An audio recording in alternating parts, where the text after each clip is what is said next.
Opinion NCERT books may not be accurate, but Muslim rule in India was oppressive revision of a Class 8 social science textbook by the National Council for Education Research and Training. NCERT has once again brought the issue of the saffronization of the education system, especially of historiography, to the fore.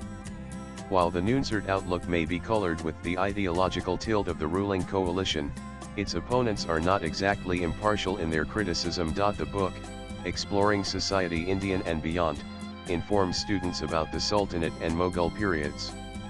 It describes Babur as a brutal and ruthless conqueror, slaughtering entire populations of cities.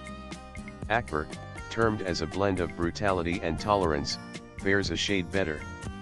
Aurangzeb, too, has been depicted as the destroyer of temples and gurdwaras. But if the new NCERT books are inaccurate, left-leaning historians and intellectuals are also presenting facts and arguments that are at variance with reality.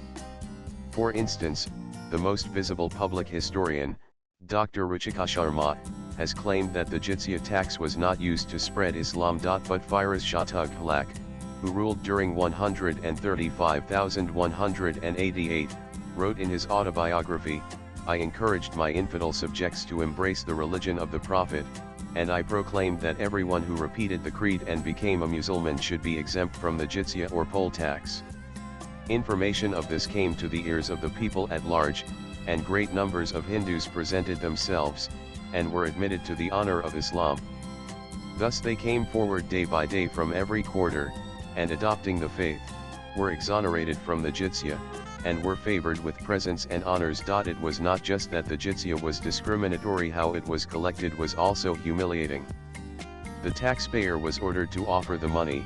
Keeping his palm up, the collector snatched it rudely to show that the payer was at the mercy of the rulers. Sharma and others also try to normalize various barbaric Muslim invasions and the ensuing oppressive Muslim rule with the "such things happened in those times" line. The underlying message is that the actions of medieval Muslim rulers should not be regarded as exceptionally brutal. Really, the famous American historian Will Durant wrote, "The Islamic conquest of India is probably the bloodiest story in history." It is a discouraging tale, for its evident moral is that civilization is a precious good, whose delicate complex of order and freedom, culture and peace, can at any moment be overthrown by barbarians invading from without or multiplying within. The barbarity of Muslim rulers is well documented, mostly by Muslim writers.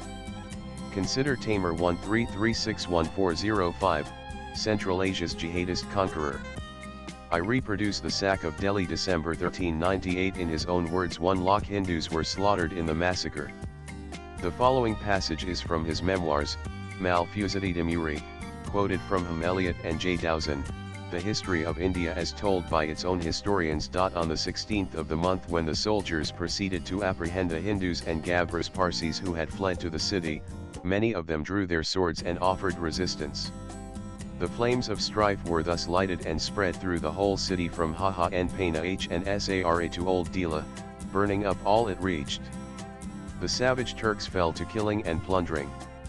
The Hindus set fire to their houses with their own hands, burned their wives and children in them, and rushed into the fight and were killed. The Hindus and Gabras of the city showed much alacrity and boldness in fighting on that day, Thursday, and all the night of Friday. Nearly 15,000 Turks were engaged in slaying, plundering, and destroying. When morning broke on Friday, all my army, no longer under control, went off to the city and thought of nothing but killing, plundering, and making prisoners. All that day, the sack was general. Excepting the quarter of the Sayyids, the Ulama, and the other Musulmanes, the whole city was sacked. It was the will of God that this calamity should fall upon the city. Then there was Amir Khusro 12531325, or Amar Khusro. A Sufi musician, poet, and scholar, he is lionized as a symbol of composite culture, which is the Desi term for multiculturalism. But he also celebrated jihad.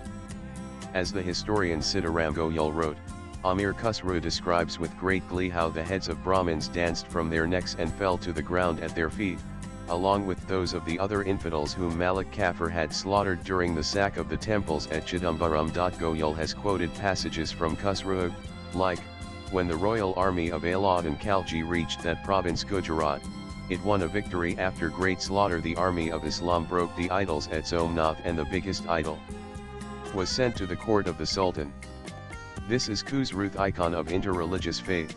Swipe left for next video. Just because some votaries of Hindutva show excessive enthusiasm and prejudice in rewriting history doesn't mean that Muslim rule was humane. The author is a freelance journalist. Views expressed in the above piece are personal and solely those of the writer. They do not necessarily reflect News 18's views. Latest blogs.